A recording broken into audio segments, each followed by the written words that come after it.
Hey there, welcome back to my channel. I'm Tasha, and today I'm going to be giving you some advice if you're an incoming freshman about what I wish I knew my freshman year. I'm going into my junior year of college now, which is crazy. Time is flying by so quick.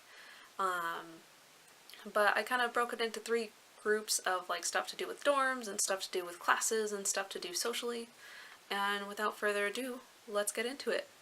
So as far as dorm stuff goes, my first tip is to be careful if you want to buy bed risers, because at least for my school, the beds don't actually fit into standard bed risers, and therefore the ones I bought I wasn't allowed to use because it was a fire hazard, because they could like slip off or something. I don't know. So depending on the beds that your university has in the dorms, you might have to custom build some bed risers. So keep that in mind before you go spend like 10 to 20 bucks on a set of bed risers that you might not even be able to use. Second tip is that the mattress may be more comfy than you think.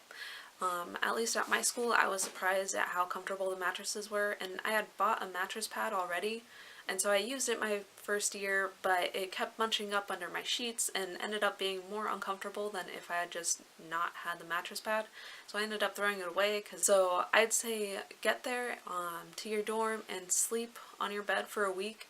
And if you're like, this isn't as comfortable as my bed at home, then go ahead and buy a mattress pad. That's totally fine. But it might be comfortable enough for you to sleep without one, and that could save you like 20 to 50 bucks even, depending on how expensive of a mattress pad you were about to buy. My third tip is for microwaves and mini fridges. You might be able to find one really cheap on like classified ads from your school, because some graduating seniors might not need their microwave or mini fridge anymore because they're probably moving into a place that has an actual fridge and an actual microwave. And so it's much cheaper to buy a microwave or a mini fridge used than it would be to go and buy a brand new one from Target.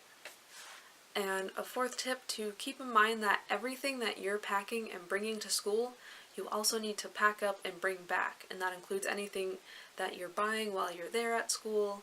Like, it all has to go back with you, and you really don't need as much as you think.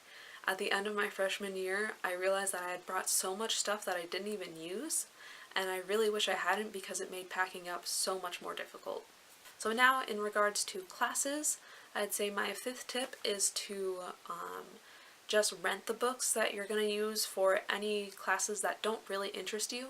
So if you're like a design major but you have to take a biology class and you're like, I don't like biology, I don't want to think about biology after the end of the semester, then I'd say rent that book so you don't have to deal with it afterwards, you don't have to find a place for it, you don't have to try to resell it, and it's usually cheaper to rent anyway.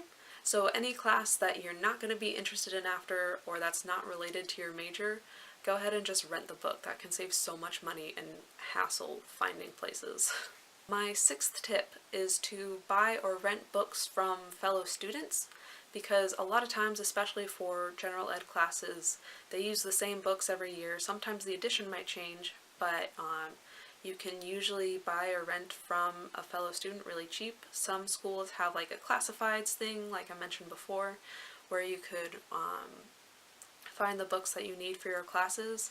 And also check with your professors, because they might be just fine with you using a third edition even though the syllabus lists a fourth edition. But I'd just like shoot them an email, be like, hey professor, I see that the fourth edition is listed for this class, would it be okay if I use the third edition? And depending on the professor, sometimes it's fine, sometimes you really need the new edition, but that can save you a lot of money as well. My seventh tip is to sit in the front of your class on the first day. I'd say get there early, be bright and shining and smiling, and if you sit in the front of your class, your professor is more likely to really know who you are, especially by the end of the semester. And since you can be on more of a first name basis, they'll be more willing to help you. And for me personally, sitting in the front of the class really helps me stay awake, especially in like my 8 and 9 a.m. classes where I just want to go to sleep. I know that if the professor can see me in the front row, that they're gonna know if I fall asleep. But I'd say don't use this tip if you are planning to, I guess, waste your money and skip classes. each of your classes, you're paying a lot of money for every hour that you're supposed to be in class, so don't skip class. But if you are planning to skip class a lot, then I'd say don't sit in the front, because then your professor will know that you're gone, and that won't be good for your grade. And in the social area of things with the freshman year of college, it's really exciting. There's a lot of other freshmen there to get to know, but my 8th tip would be to talk to people on the first day of class.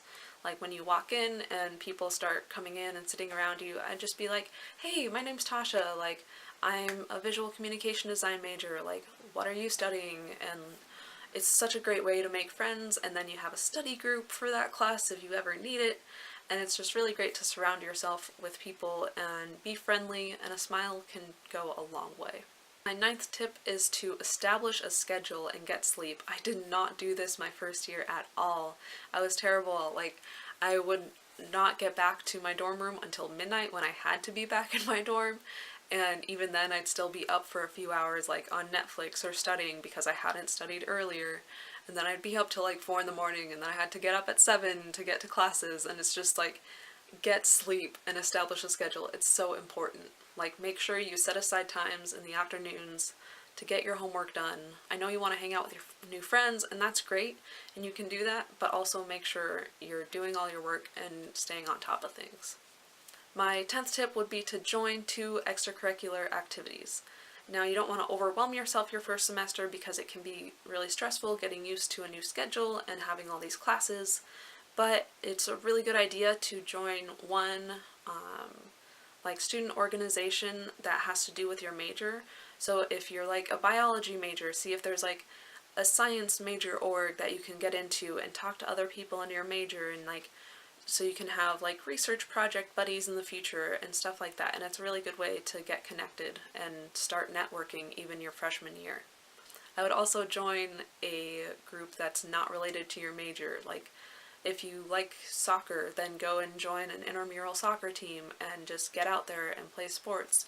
Or maybe you really like art, but even though you're a math major, and you can go on like different like museum visits with other people that also like art, and it's just like a really fun way to get connected and not only be studying what you're studying for a degree all the time, if that makes sense. Anyway, those are my 10 tips, and I hope that they can help you in some way if you're an incoming freshman, or even if you're like a senior. I don't know, you probably would have figured these out by now, but those were my 10 tips for incoming freshmen from an upperclassman. I know that you can get through this your first year. You might be scared, you might be freaked out, but you can do it, you can get through it, you're gonna do great. Have a wonderful year. If you like this video, don't forget to like and subscribe. It would mean a lot to me. Thank you so much for watching, and I'll see you all later. Bye!